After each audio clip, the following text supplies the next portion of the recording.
มันอาจจะปีนใส่มันอาจจะถืออยู่แล้วเพราะว่าผมใหม่ขึ้นว่าไปเป็นตัวใดเนาะมันก็เด้อเดี๋ยวผมเขียนไว้อยู่มีเนาะมันมีใส่ละวันที่16มีเอาวันที่16อ๋อมันบ่ได้เอามาแล้วคุณบอกอยู่บ้านโบราณอันนั้นของเก่าอันนั้นครับเอาของเก่ามาไหนก็นั่นว่ามันมีเลขเอาของไม้นะครับเดี๋ยวผมเขียนวันที่กันเดี๋ยวผมเขียนวันที่กันของพวกมันนั้นมันก็รุดมาแล้วเนาะครับเขากับมันก็สิรุดยาวแท้จังว่าผมก็อุกอังอยู่เดี๋ยวนี้ผมก็พยายามอยากจับให้มันถืออยู่พอผมก็วิเคราะห์อยู่ได้แต่ละมือก็ได้เขียนไล่ไปไล่มาอยู่หั่นล่ะอันเอาแล้วเนาะพ่อเนาะเดี๋ยวครับผมเขียนวันที่แป๊บนึงบอกเขียนวันที่ตะก้อนสนะวันที่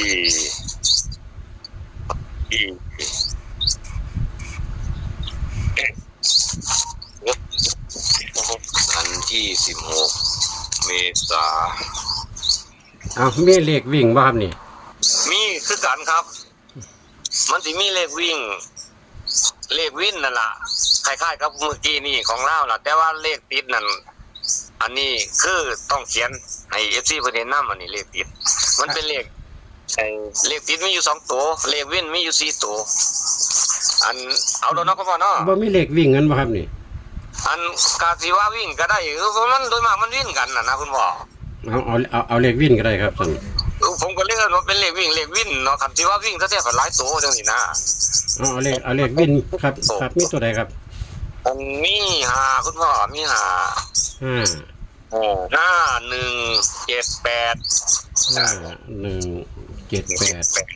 บาทนี่ตัวเลขติดเพิ่นนะคุณพ่อเด้อเลขติดนี่มี9 กับ 6เพราะว่าเลขไทยเฮาเนี่ยมันมีทั้ง3ตัวบน2ตัวล่างเนาะของลาวมันมีแค่4ตัวของไทยมันมี5ตัวบัดนี้ถ้าสมมุติว่าซุมนี้บ่วิ่งกันหรืออาจจะวิ่งคู่เดียวเจ้าของผมนี่สิแล่นเข้าไปจังมันสิเข้าไปหาตัวใดนะคุณพ่อมันสิอยู่ในนี่ล่ะแล้ววันนี้ผมสิจับคู่อันคู่ให้คุณพ่อก็สิมีบ่หลายตัวดอกมีอยู่6ชุดนะคุณพ่อเด้อครับอัน2ชุดแล้วก็เลข3ตัวอยู่3ชุดนะคุณพ่อเด้อครับก็มีเอาตัวแรกเนาะที่ผมบอกให้มี5 6คุณพ่อ5 6อันเดี๋ยวผมจะอธิบายดอกปันว่า6มันมาแต่ใส่น่ะอันวันนี้ก็ตัวที่2ก็6 7คุณพ่อ6 7ตัวที่3ก็5 8คุณพ่อ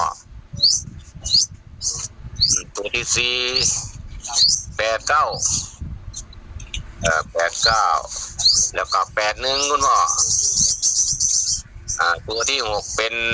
82คุณพ่อแล้วคุณพ่ออันขีดเส้นใต้นี่ล่ะ6 7กับ8 9เด้อคุณพ่อเด้อ2ตัวนี่ล่ะแล้ววันนี้ผมจะเอาตัวกันคุณพ่อ2ชุดเด้อคุณพ่อเด้อ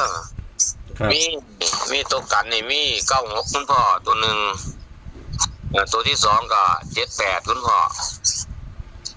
ตัวกันมี2ตัวแล้วเพราะว่าถ้าสมมุติว่าเกิด9 6มันบ่ไปกอดข้อซุ่มนั่นมันอาจจะกอดข้อกันเองนะ9 6ก็เลยจับไว้เป็นกันไว้ซะดอกแล้ววันนี้ผมจะเอา3ตัวเด้อคุณพ่อเด้อ3ชุดนี่เลขไอ้น้องเนาะ5 6 7คุณพ่อ5 6 7ตัวที่2 5 6 7วงกลมตัวนี้ล่ะนี่ผมเอาตัวนี้ล่ะเป็นตัวเด่นของผมตัวมักแห้งบัดนี้ตัวที่2คุณพ่อ4 5 6คุณพ่อตัวที่2 4 5 6เป็นตัวรองบัดนี้ตัวที่3 4 8 9คุณพ่อมี3ชุดนี่ล่ะแล้วก็นี่วงกลมนี่ล่ะอยู่ใต้ตัว5 6 7นี่ล่ะคุณพ่อเลข2ตัวนะครับมี6 7แล้วก็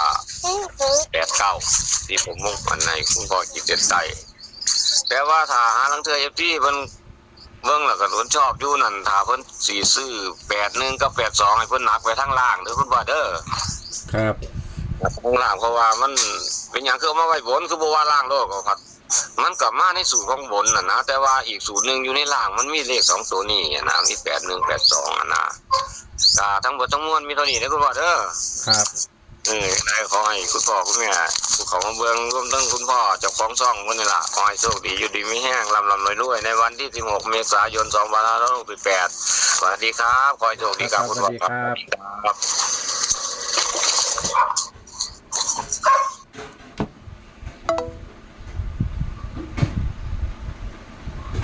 เขียนใส่นี่ก็ได้พี่น้องส่วนเลข2ตัวนี่สิเป็นบนล่างนะพี่น้องเด้อบนล่าง เขียนใส่นี่ก็ได้เนาะพี่น้องเนาะมันบ่ได้เขียนตะแลกเอาบนล่างได้พี่น้องเด้อบนล่างไปกับอันนี้คือรัฐบาลไทยได้พี่น้องเด้อของเสี้ยนผาสุกเลขวินเพิ่นนี่สิมี5มี1มี7มี8มี9มี6เด้อพี่น้องเด้อเพิ่นก็จับคู่ให้6คู่6หางบนล่างไปกับ56 67 58 89 81 82เพิ่นเน้น67 89ได้พี่น้องเด้อบานนี้ตกกันได้พี่น้อง96 78ตกกันเลข3ตัวนี่เป็นตัวเน้น